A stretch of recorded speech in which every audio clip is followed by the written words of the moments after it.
সবাইকে সরস্বতী পূজার শুভেচ্ছা।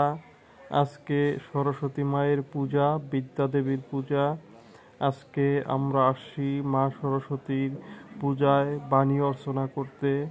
আর আমরা আসছি মাদারীপুর শহরের পাঠককান্দি শ্রী শ্রী বিনোদের আশ্রমে।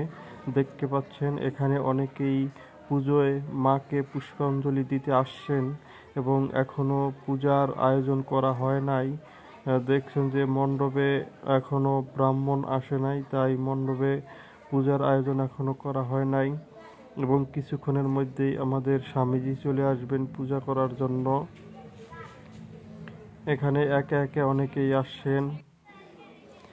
আমাদের স্বামীজি আসার পরে পূজা শুরু হয়ে গেছে এবং মায়ের কাছে সবাই তাদের মনের বাসনা বলবেন এবং যাতে বিদ্যা বুদ্ধি হয় এই জন্য মায়ের কাছে প্রার্থনা করবেন এবং মা সরস্বতী আমাদেরকে আশীর্বাদ দিবেন এই আশায় আমরা মা সরস্বতীর কাছে আজকে আসছি।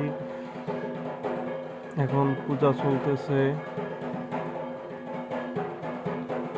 এবং মায়ের কাছে প্রার্থনা করি সবার যেন বিদ্যা বুদ্ধি ভালো দেয় এবং সবাই যেন তার মেধার উন্নয়ন ঘটাতে পারে এই প্রার্থনা করি। এখানে দেখতে পাচ্ছেন যজ্ঞ করা হচ্ছে পূজা শেষে এবং এই যজ্ঞের পরেই মূলত আমাদের পূজা শেষের পর্যায়ে। সবাই ভালো থাকবেন। জয় মা সরস্বতী।